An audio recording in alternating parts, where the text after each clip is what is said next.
안녕하세요. 김의겸입니다. 오늘은 오랜만에 김의겸의 우충좌돌 코너에서 인사를 드립니다. 한 5, 6개월 만인 것 같습니다. 제가 용산 대통령실하고 서로 고발을 주거니 받거니 한 거 아시죠? 네, 제가 김건희 여사와 관련해서 논평을 하나 냈더니 용산 대통령실에서 저를 명예훼손으로 고발을 했고요.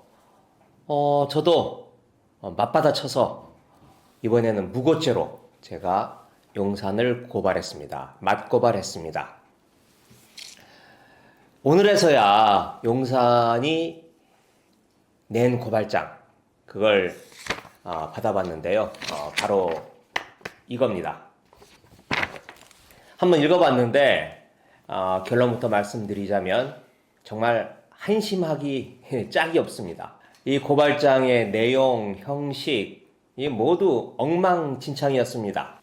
야, 이건 초등학생이 써도 이것보다는 잘 쓰겠구나. 발로 써도 되겠구나. 이걸 보면서 그런 생각이 들었습니다. 또 이런 생각도 들었습니다. 와, 윤석열 정부 드디어 레임덕이 시작됐구나. 네. 이 고발장 내용 혼자 보기 아까워서 여러분과 함께 공유하려고 준비를 했습니다. 우선 가장 궁금했던 부분, 이거 누구 이름으로 저를 고발했지? 네, 보시면 아시겠지만 이름은 직책이 비서실장 이렇게 되어 있습니다. 비서실장은 김대기 비서실장이니 다행히 누구인지 알 수가 있었습니다. 분량을 보면요, 전체 이렇게 석 장밖에 되지 않습니다. A4 용지로 달랑 석 장. 그런데 첫 장 빼고요, 마지막 장 여백 많죠. 이걸 고려하면 실제로 분량은 한 장 반 정도 될 것 같습니다. 이게 답니다. 참 간단합니다. 그런데 이 고발 이유가 담긴 부분은 꼴랑 4줄밖에 없습니다. 보여드리면 저를 지칭하는 피고발인은 뭐 블라블라 대변인 자이다, 이건 딱 2줄 있고요. 여기에서부터 여기 끝까지 나머지 한 20줄 가량은 모두 제가 낸 논평, 김건희 여사의 주가 조작 관련성을 담은 그 논평을 그대로 고스란히 한자도 틀리지 않고 베껴서 옮겨 놓았습니다. 그러니까 전체 고발장 내용의 이게 한 80% 정도 될 것 같아요. 요 한 80% 가량을 제가 쓴 논평을 그대로 갖다 붙였다, 이 말씀입니다. 제가 복붙 기사, 이런 말은 많이 들어봤어도 복붙 고발장, 이런 이야기는 처음 들어봅니다. 김건희 여사 논문 표절 경력 부풀리기, 이제 이것도 모자라서 고발장도 표절하는 게 아닌가? 이런 생각이 들었습니다. 그나마 이 고발장의 핵심 부분이라고 할 수 있는 결론 부분, 이번 3번째 페이지의 마지막 부분인데요. 이렇게 달랑 넉 줄이 있습니다. 이 넉 줄 한번 읽어드리면, 그러나 사실 코스닥 상장사인 우리기술은 주가 조작에 있었다는 증거가 전혀 없었고, 피해자 김건희는 우리기술 주가 조작에 관여한 사실이 없었다. 이와 같이 피고발인은 피해자 김건희를 비방할 목적으로 정보통신망을 통하여 거짓의 사실을 드러내어 피해자 김건희의 명예를 훼손하였다. 이게 답니다. 네, 이 고발장에 이게 다인데 아무 내용이 없지 않습니까? 아니, 대체 이게 뭡니까? 제가 낸 논평 어디에도 김건희가 우리기술 주가 조작에 관여했다라고 한 말은 없습니다. 주가 조작에 관여한 혐의, 그 가능성을 말했을 뿐입니다.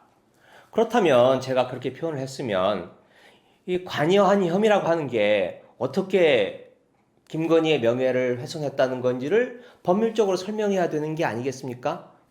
고발장이라면요. 제가 대통령실이 고발을 한다고 하니까 긴장을 안 할 수가 없었는데 제가 이 고발장을 보고 정말 맥이 확 풀렸습니다.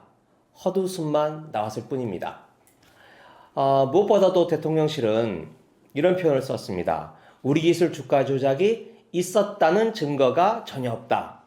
이미 우리 기술에서 주가 조작이 있었다는 것은 도이치모터스 주가 조작이 핵심이었죠. 김기현 씨 그 판결문에 다 나와 있는 내용입니다. 아니 대통령실은 야당 국회의원을 고발하면서 판결문 검색도 한번 안 해보고 이렇게 날림으로 엉터리로 고발을 해도 되는 겁니까? 대한민국 선진국에 진입했습니다. 세계 인류 선진국 대열에 들어있는 대한민국의 대통령실이 낸 고발장입니다. 게다가 지금 용산 대통령실 검사 출신 변호사들 바글바글 하지 않습니까?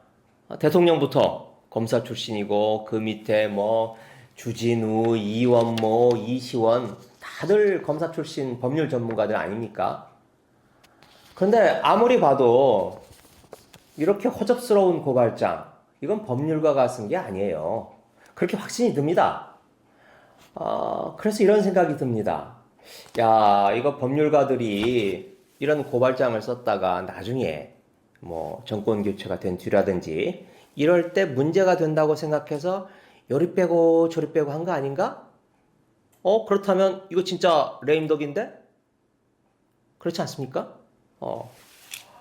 그러면 도대체 이 고발장 허접스럽기는 하지만 이게 도대체 누가 쓴 걸까요? 두 가지 경우가 있을 수 있습니다. 첫 번째, 고발장을 낸 김대기 비서실장. 그 김대기 비서실장이 대통령실에 있는 검찰 출신 비서관들한테 자, 고발장 좀 써라 라고 지시를 했는데 아까 말씀드렸듯이 요리 빼고 저리 빼면서 아무도 응하지 않았어요. 그래서 법률 전문가가 아닌 경제 전문가인 김대기 비서실장이 직접 컴퓨터 앞에 앉아서 자기가 고발장을 썼다. 이게 첫 번째 가설. 두 번째 가설은 김건희 여사가 제 논평을 읽어보고 급발진해서 발끈 화가 나서 김건희 여사가 직접 고발장을 써서 김대기 비서실장에게 툭 던져주면서 고발하세요. 이런 거 아닐까?